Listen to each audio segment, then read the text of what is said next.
I don't know, but when he says on Yosef, they realized right away that what they They realized they realized, realized right but away not what the they had done. Egyptians. They Not the Egyptians. He said, why did you just send away the Egyptians? why He's did he have not to say telling Hashem the Chaytim But Egyptians why that did he have to say? Hashem Chaytim? Why Why did did he he have say to the say whole Hashem story? right, Because he wanted to right. discuss it with his brothers. He wanted to have a conversation.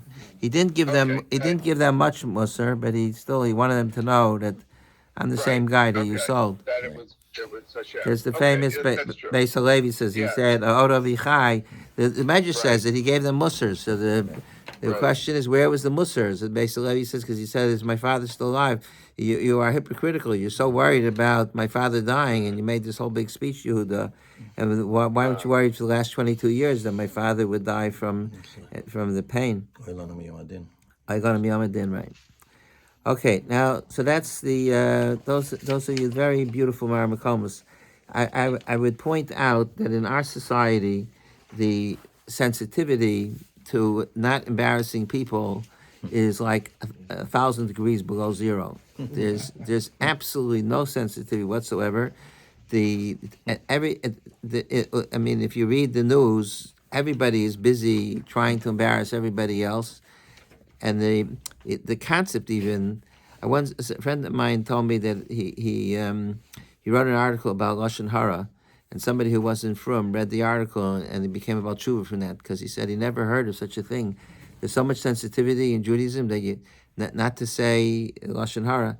So this is another area where it's just we're worlds apart, and just even minor embarrassment is, I mean, these are cases maybe with large embarrassment, even minor embarrassment, where as Jews we're super sensitive not to cause other people embarrassment. And in the business world, people are busy backstabbing, and I mean, that's how it works in the corporations. That's how you're not supposed to miskabe b'kol chaverecha. You're not supposed to pride yourself by putting somebody else down. That's how people get ahead very often. So this is but we are at the other end of the spectrum. There's the Torah, and the reason why that's so important is because when you embarrass somebody, it is one of the most painful experiences that there are. The Rabbeinu Yonah, I forgot to put it in the book, but Rabbeinu Yonah says that he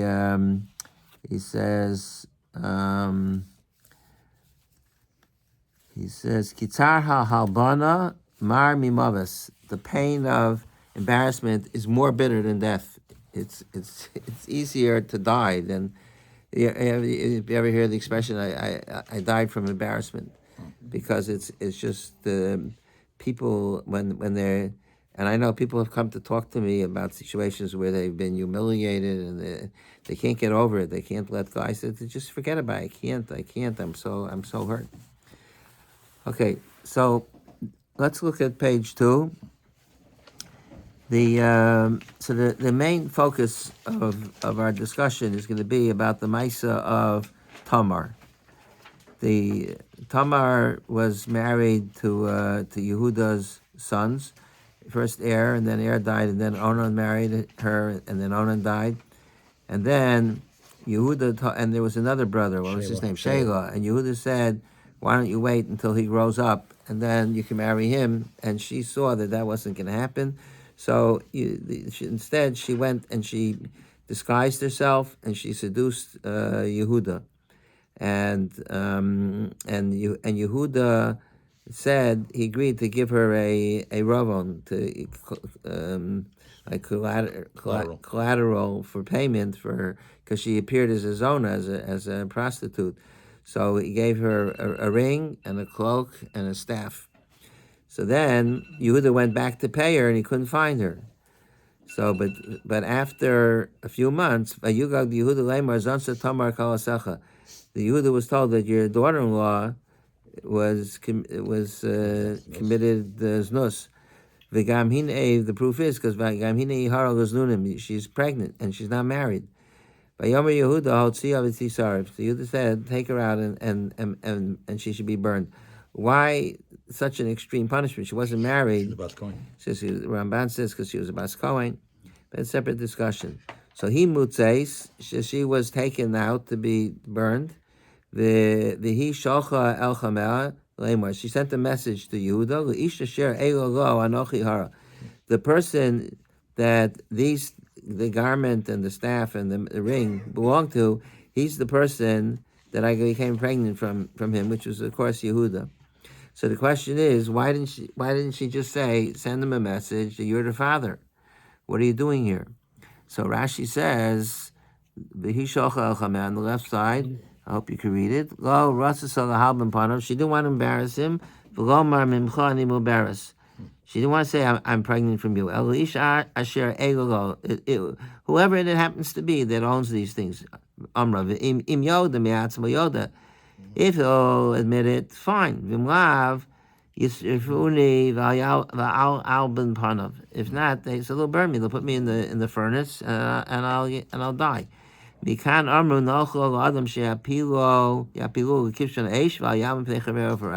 So from here we learn the famous principle that it's better for a person to allow themselves to be burnt alive than to embarrass another human being. Maybe we should publicize that in the newspapers, that the politicians should know, or all the other people.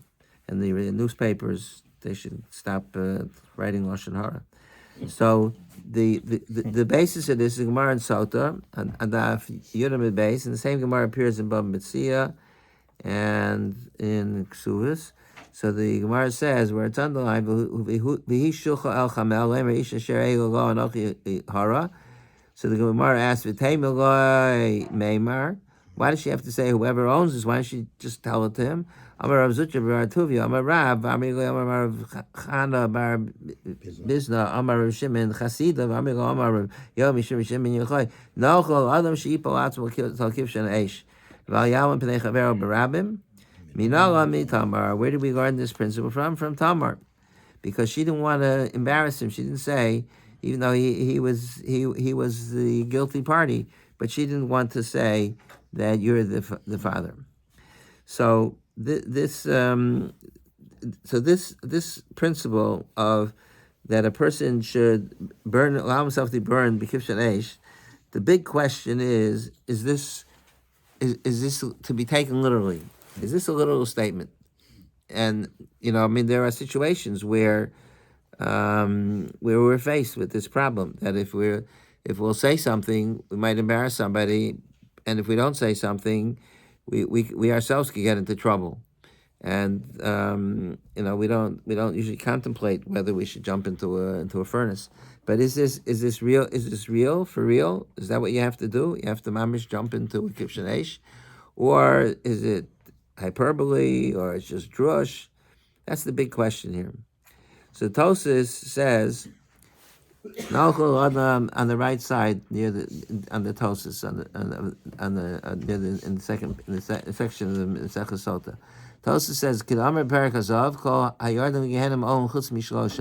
the reason why embarrassing somebody is so severe is because Tosas says that the Gemara says that everybody who goes to Gehenna eventually could come up, except for three people. One of them is a person who embarrasses somebody else. That's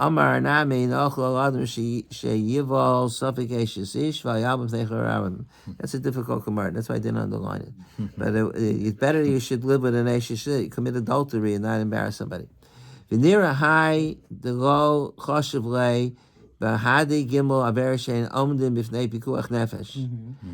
doesn't the Gemara says there's three averos that are Yahar Vayavor, that you're not, that Pikuach Nefesh normally is Docha, overrides all averos. You're allowed to B'chal Shabbos, you can eat treif for Pikuach Nefesh, but three averos not.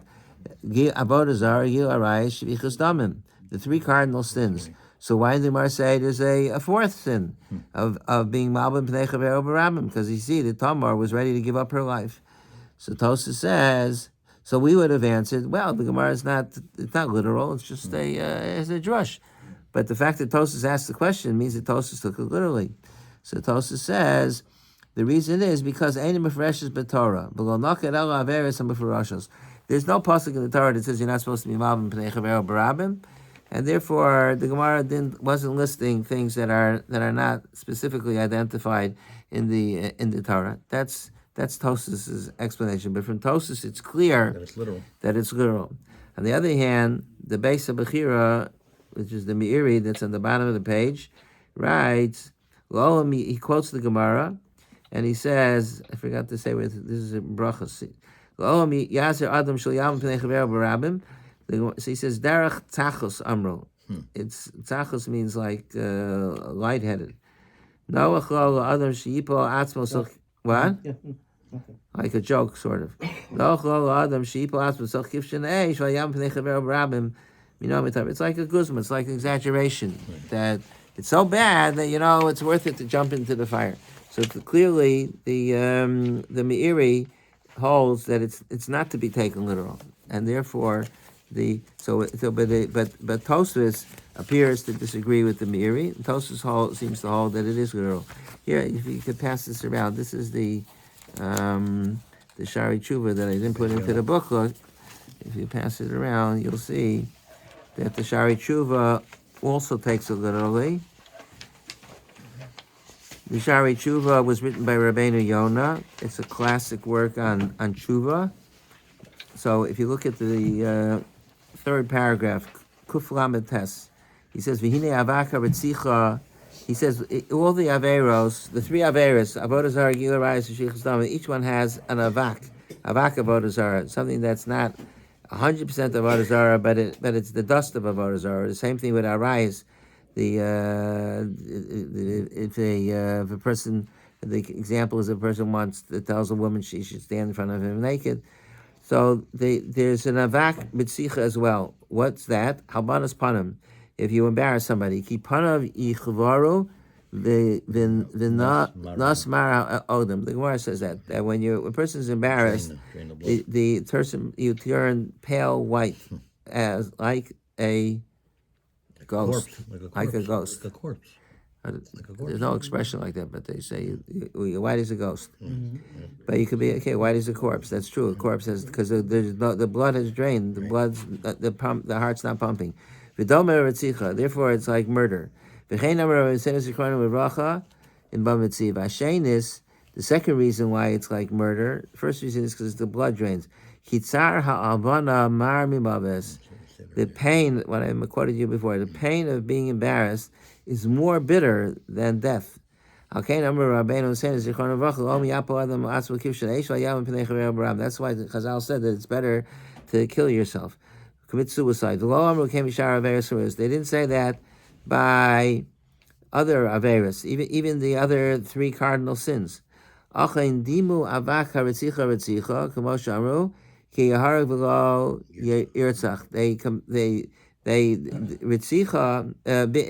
somebody is similar to, what I said before, cardinal sins, a mistake. Chazal compared it to the other three cardinal sins, the Yahar v'Yavar.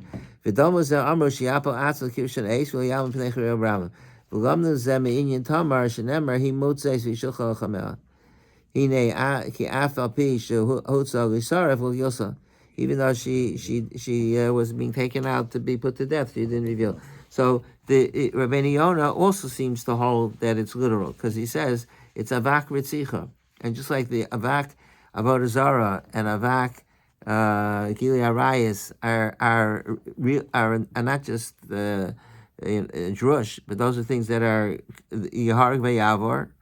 So similarly, he's saying that the reason why it's better to throw yourself into kivshanes is because you're hargvei because it's avak ritzicha. And according to the Rabbeinu Yonah, Tos's question is you have a second answer to Tos's question. Why didn't it list it in the three hargvei hours? According to Rabbeinu Yonah, the answer is very simple, because it is one of the three. It's a subcategory of Ritzik. We'll see the article there says that. Okay, so now, if you'll turn to page 3, a very famous posek and commentator on Shas and other things in the 19th century was Rav Yaakov Ettlinger. He was in Altoona. Was I correct? Altoona is in Germany. Altoona is part of Germany? Altoona, yes, Hamburg. Yeah. There's a Altoona in Pennsylvania. That's where Barton's is. Pennsylvania Dutch, yeah. Pennsylvania Well, that Dutch. makes sense. I visited the Barton's plant once in Altoona, and what I learned there was there's chocolate all over the place. Every place you walk, there's chocolate. So I said to the people, I said to the person who gave me the tour, isn't it hard to walk around and not eat the chocolate? So he said, no, you could eat as much chocolate as you want. That's the rule here. You can eat as much chocolate as you want. So I said, why isn't everybody fat?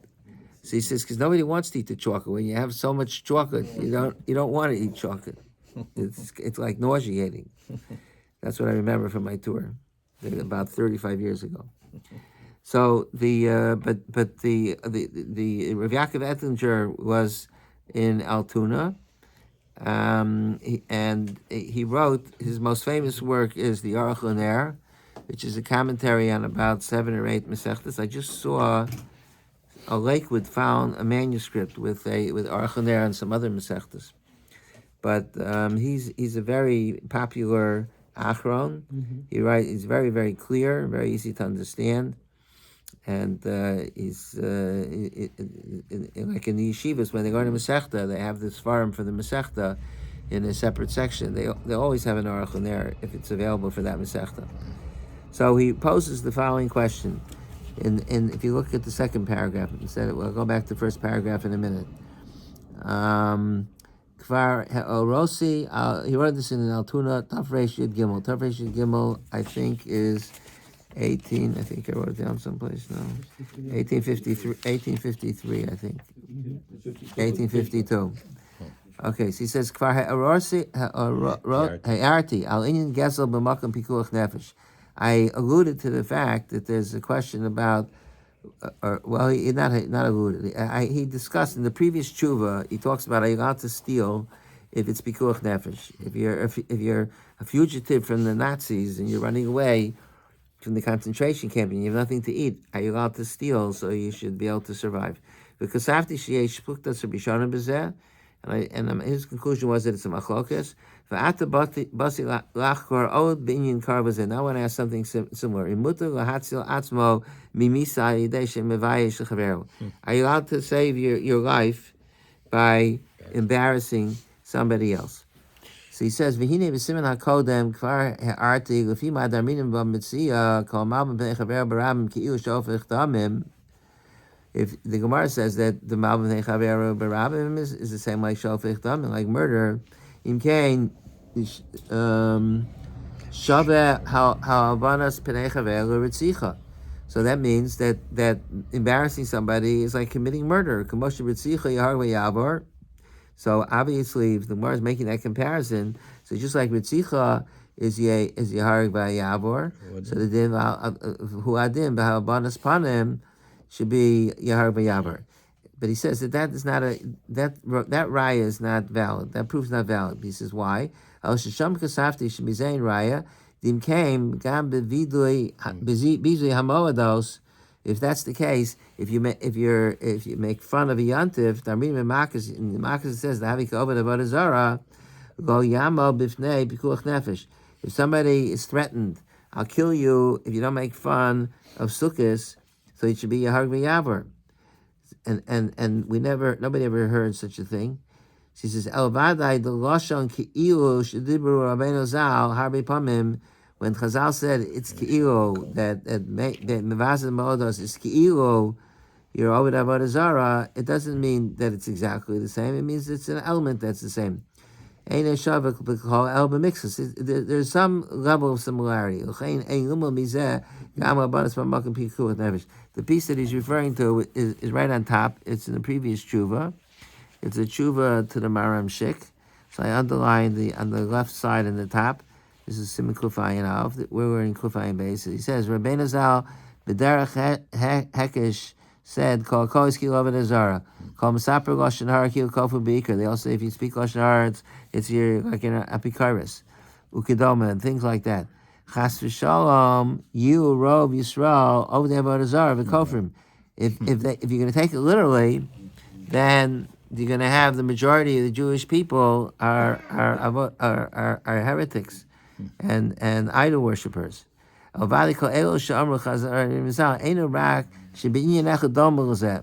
a similarity. But you can't compare the two, one to the other. So he's entertaining the thought that maybe even though the Gemara says that being Malbim Pnei Chaver Barabim is Ki'u Shovik Damim, but maybe it's not to be understood in a literal sense. So if you go back to where we were before, it's right after the period. But there's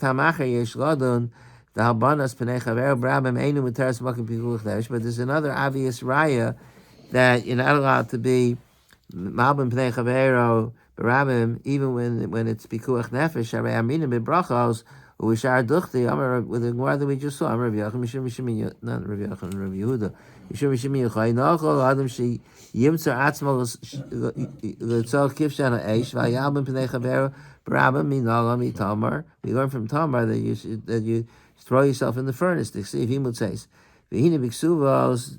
Okay, so that's. So the Gemara clearly says that you should that you should give up your life in order not to embarrass another person if it's barabim. By the way, he when I think he discussed it. How much is called a rabbim? Is it the same as a minyan like by davening or what's right in number 6? He's going to say that a rabbim is 3 people. But it's important to remember that it's Malbim Nechaver Barabim. It's I'm sorry, that's not what I was going to say. It's important to understand that when it says that the Malbim Nechaver, there's embarrassment and there's embarrassment. You can't say that every time somebody feels a little bad, if the teacher calls on a student and they don't know, so they feel embarrassed, you can't say it would be better for the teacher to jump out the window instead of calling on the student. Yeah, the students won't mind, but then we won't have any teachers left. So it means something a serious where the person literally turns white, the blood that rushes away from the person's face. That type of embarrassment is what we're talking about. But there's always minor embarrassments, and you make a mistake. Kids in school are embarrassed all the time because you give the wrong answer or you're reading something and I used to get so nervous when I was in high school. My English teacher forced us to read Shakespeare out loud. Instead of his teaching it to us, that was how he taught it to us. We had to read it. And what? Old English? Yeah, whatever it said, we had to read it. Yeah, no, it wasn't the modern version or what do they call those notes? Cliff notes. So it used to make me very nervous to have to read in front of the class because I knew if I make a mistake in a word, I look silly. So, but that type of Malbim Pnei Chaver Barabim is not that's not at the level that what that you would have to be jump into the furnace. Rabbi, would you say it's objective and subjective? Someone's super sensitive versus most people don't care. So you're asking that's an excellent question. If somebody is very sensitive, let's say the example that I gave about asking a question, that you have a kid. There are kids that have terribly low self-esteem, and by asking them the question, you're gonna destroy them. So do we say that for that kid it's Malbim Pnei Chaver Barabim, and it comes up to that level that we're talking about, or do you say that since objectively it's not, it's what we call nishka ferlach, it's no big deal. So what does the Olam think? It's a good question. And you know about the sensitivity. Yeah, you know about the sensitivity. Yeah, but will it be if you mamish have to throw yourself into a fiery furnace? You don't think so? Tamar didn't get that far. What? Tamar never got that far. She could have said, Yeah, but she would have. But she was ready. Didn't get to that part. Yeah, but she was ready. That's the whole point. Chachamim assume that she would have done She it. was ready. She left it up to Yehuda. But what do you say about this case? Is it on that? No. I would say no. You I say would actually say it's a question of how you want to teach the child. You can even decide that by making him go into an uncomfortable zone, he will outgo it. because if he's super sensitive, that's Okay, not that's going true. on. You can make you Maybe, could maybe, you maybe, could say maybe not. whatever you could tell him whatever you answered is a great answer, and that's it. Maybe. But the question is if you didn't do that, and if there was no way around it, I think it would be a hargvei yavor, because what difference does it make what objectively it is? It has to do with how a person feels. If a person feels humiliated, there's no absolute way of measuring how there's no objective measurement for humiliation. But you have the concept that the notion is bottled with respect to everybody else. Not here, Yeah. not for this. Maybe not for I don't this. know. You have the That's the concept of what? That's right. About the daitla. Daito, yeah, but Yeah, but that's if something. If the question is a chatzitza, but here it has to do with the person's feeling. If you destroy a person, what's the difference whether he's hypersensitive or not? You destroyed him. But the motivation over there is not destruction. That's another thing. That maybe a teacher has a right to ask questions, even if the child will be very upset. That I was looking to find that I didn't find yet a tshuva about how does a teacher deal with this issue of malbim pnei chaver barabim, because the teacher all the times is embarrassing children.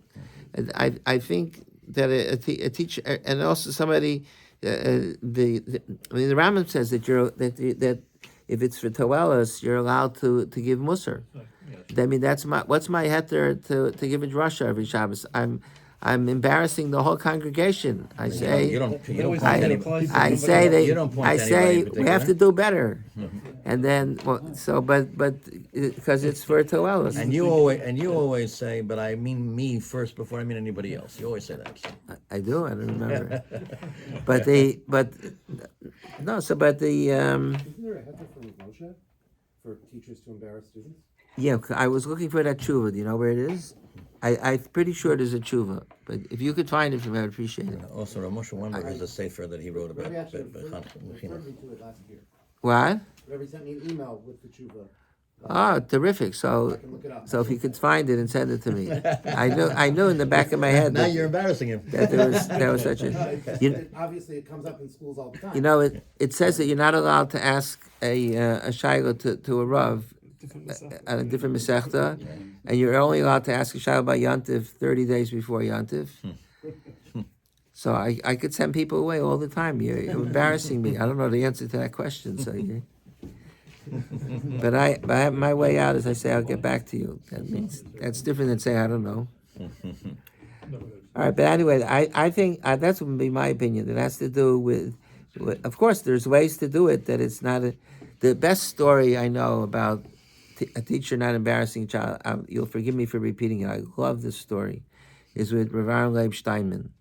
Rav Aaron, there was the story. There was I told it. There was a kid. There was somebody in Bnei Brak. He had a roommate and he went off the derech, and he got engaged to a non-Jewish woman.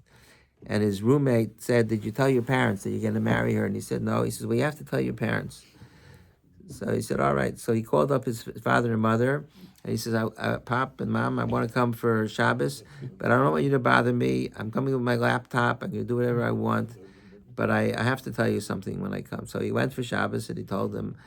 So Shabbos afternoon, the father says to him, "Would you like to go to hear a shir from Rav Leib Steinman? I'm going to hear a shir now." So he says, "Fine." Later in the story, you'll find out why he was willing to go. So he went to the shir, and then after the shir, the father took him to Rav Leib, and he said, "My son is going to marry a non-Jewish woman." So Rav Leib said to him, "Did you ever have a hirur tshuva? Like, did you ever have second thoughts? Did you ever think that maybe it's not the right thing to do?" So he said, "Yes." He says, "How many times?" He said, "Twice." He said, "And how long was each hirur tshuva?" I remember what he said, 15 seconds, 30 seconds. So he said, "That's fantastic. That means you're greater than I am." Because Chazal said at a place where Baal Tshuva stands, even Tzaddikim can't stand there. I never did any Averis. I was never about Tshuva, or I was certainly not of that order. And you're about Tshuva. So I'm jealous of you that you're on such a high madrega. So the end of the story was that the person after that encounter with Aaron Leib, he broke up. He never married her, and he became frum again. But the question is, why did he agree to go see Rav Aaron Leib? What does he care about Rav Aaron Leib's shirs? Because when he was a young boy, this is why I'm telling you the story, Rav Aaron Leib came around to the Chadarim for the kids, to give them a bechina. And this kid was he didn't know a thing. So Rav Aaron Leib asked each child the question, and when they answered the question, he gave them a candy. This kid, he asked the question and he didn't know, so then he asked him an easier question, and then he still didn't know. So then he asked him like the easiest question there is. I don't know. Maybe he said, what do we call the seventh day of the week or something? I don't know. Real easy. The kid had no clue. So after everybody left, Aaron Leib called over the boy, this little boy, and you would think that he said to him, what's wrong with you? You don't know anything. You're not paying attention. He said, listen, in Yiddishkeit, we reward for effort. Everybody else tried to answer one question, so they got one candy. You tried 3 times, you get 3 candies. And that made such an impression on this boy that when he got older and the father went to a shir of Rav Aaron Leib, and in both stories, Rav Aaron Leib is the same. Is in the he's instead of giving musar, instead of telling the boy off, "Oh, you're marrying a shiksa, what's wrong with you?" Instead of doing that, he told him he's Baal Tshuva that's greater than I am. It's like you have to be Rav Aaron Leib was a gaon, but it's gaonis to figure out like what are you going to say. Okay, once you have the theory is that don't give musar, instead build the person up. What good are you going to say to a guy that's going to marry somebody out of the folk? Where you can say you have a nice tie or something. So Rav Aaron Leib, he's genius. He said you're about tshuva. So b'makom shabali tshuva, and the same thing with the boy. And he didn't know any answers. So how's he going to make him feel better? So he could have just called him over and said, "Here, you know what? You didn't know the answers, but here's 3 candies." But then his dignity would have been compromised. Instead, he told him, "Wow, you tried hard to answer 3 questions. You deserve 3 candies." So we're talking about how a Rebbe could destroy. There's no question. A Rebbe is a very dangerous profession because a Rebbe could destroy a child. If this could say, I had a Rebbe with. This happened about 65 years ago. I raised my hand to ask a question, and the Rebbe didn't call on me, and I kept on raising my hand. He says, "What is it?" I said, "I have a question." He says, "Yeah, it's probably like all your other questions." That was so hurtful that I was Michael the Rebbe many times, but I still I don't remember everything that happened when I was 10 years old. But that one comment was it would have been enough to get somebody to go off the derech. It's so easy to be merachik a person. So you have to be super sensitive. You never know. I forget what I was reading. Mordechai Druk brings down the story with Rav Pam with the guy with the chasam under the chuppah. Yeah, what story was that? Who remembered his friend? Some guy brought in a new toy they were in a cheder. Some guy brought in a new toy.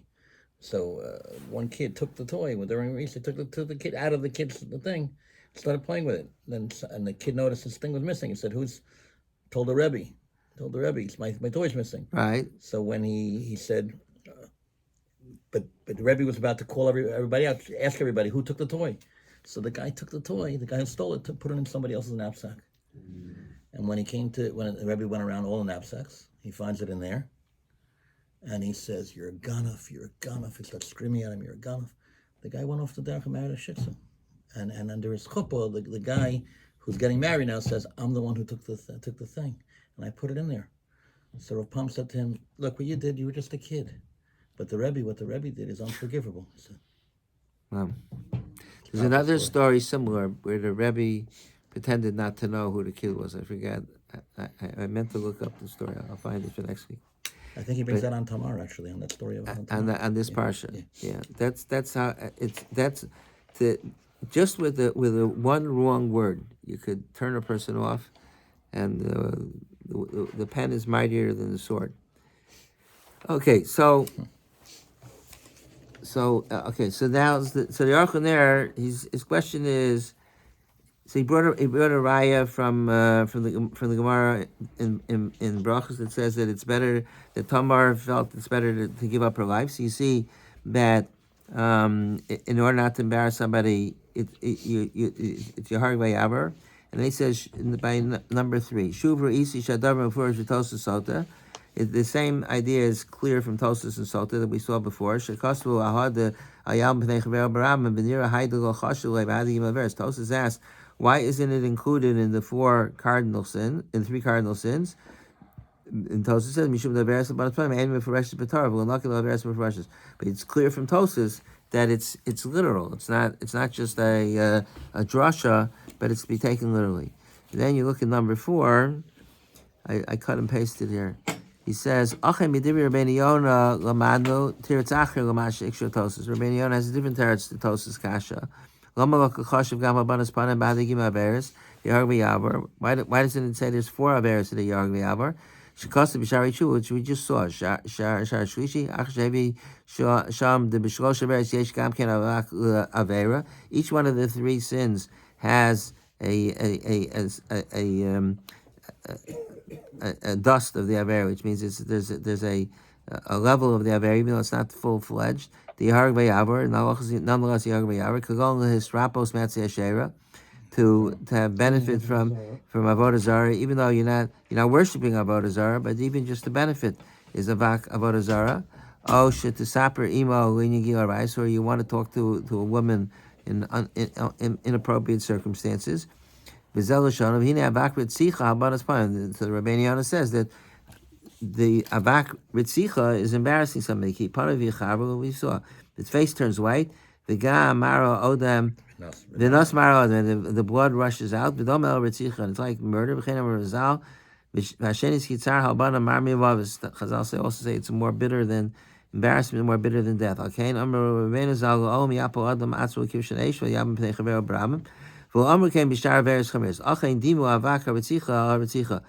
The reason why it's so severe is because they said it's a form of murder, and therefore it has the same status. It's the same as Ritzicha, that you're not allowed to. Better that you have to allow yourself to be killed and not kill somebody. Someone puts a gun to your head and says, if you don't shoot somebody, I'll kill you. So you have to say, go ahead, shoot. We're going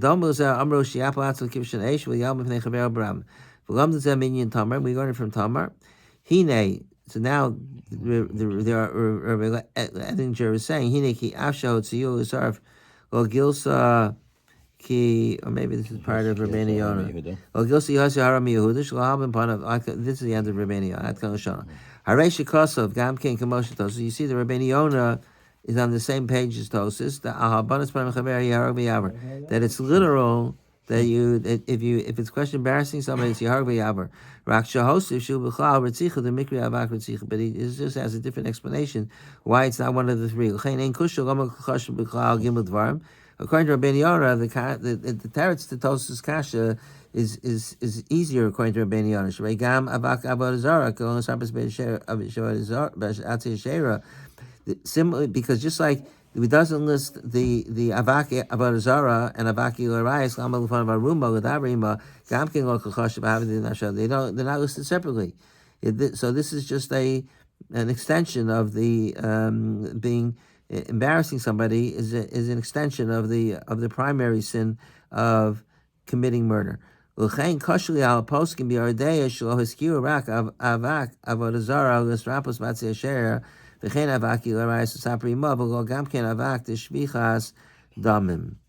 says, so how come if you say that it's literal, so then how come it should be brought down in Shulchan Aruch? These halachas of Yarg V'Yavar are in Siman Kuf Nun Zayin in Yeridea, and it says you're not allowed to commit the 3 sins, Avodah Zarah, Gilurayis, and Shvichas Dam is Yarg V'Yavar. And it says avak avodah zarah and avak gilurayis, and it doesn't say v'lo gam ken avak shvichus damim. That's a tremendous kasha.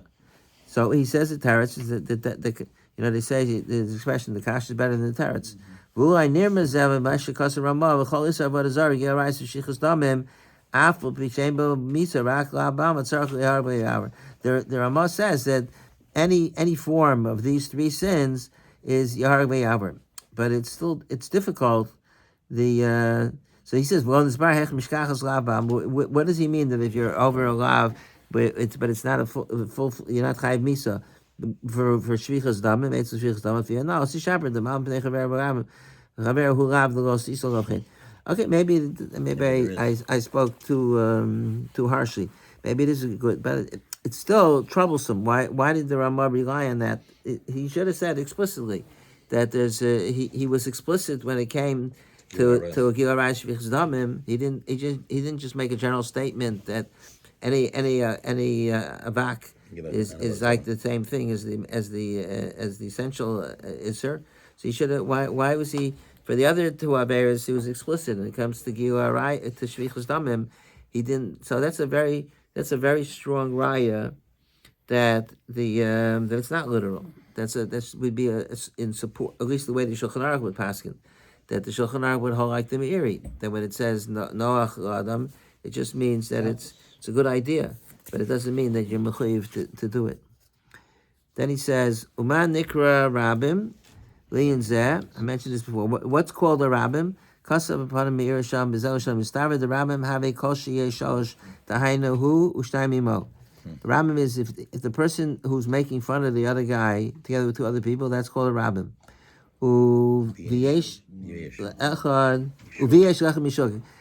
If you embarrass somebody in the market, it's a Rabbim. Come over Tuma, the Rabbim something tar Haina Shlosha. By Tuma, there's a halacha that if it's a suffix in the Rishus Rabbim, then you go Chumrah. You go in Rishus Rabbim, you go Kula. So there, Rishus Rabbim is defined as 3. V'yesh Rabbim Asara, even though there is cases where Rabbim is 10. Kan Mishlosh Shanami Can Amara and Atkosh. That's what Panamira says, or the Pnei Moshe rather. Gam Hevi Shami Divrei Rabbim Hilchsei Shekosher Shlo Levayish Chaver Rabbim Ben Gadol Ben Cotton. The custom Mashikosher Rabbim Cotton. Okay, so and he also says that that even people think, it's just a kid. There's no such thing as just a kid. The isser of being malbim pnei chaver b'rabim and the severity that it's better to jump into a fiery furnace is exactly the same for a child as an adult, which means that parents also have to be, even though a parent is definitely allowed to discipline the child, but they got to be careful. They have to make sure. There are parents that when they discipline the child, they destroy the child with their discipline. So Revolbi says that he doesn't believe in hitting kids, but he says you could hit a kid with a stick, and you can hit a kid with words, and the words sometimes are much more detrimental than hitting. I had a English teacher who the Rebbe hit him on the knuckles with a ruler, and that was it. He was out of there. He didn't come back again. It wasn't from.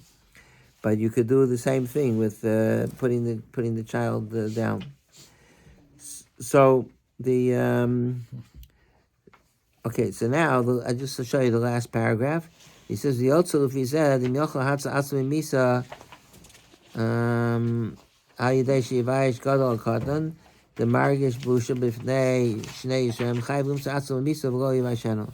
So therefore, it comes out that if it's a situation where you're going to be malvin pnei chaver or barabim, if there's 3 people, 2 other people beside yourself, so then you have to be willing to give up your life. Never been if the person is going to be embarrassed or the people before whom would be embarrassed are Jewish. That's a very interesting question. I would think it wouldn't make a difference, but I didn't see it discussed. That's a good question. Are you allowed, if someone points a gun to your head and says, shoot that non-Jew, or I'm going to shoot you? I don't know. I don't know the answer to that, but I don't know. It's a good question. I don't know. I'll try to find. I would think it wouldn't matter, but I don't know. Okay, so so we still didn't finish the question. We still have to see. There's more to talk about whether this is to be taken literally or not, and we'll discuss it more next week. But the bottom line here is that this type of shear should be a motivation to be hypersensitive when it comes to hurting other people's feelings. Shkoyach.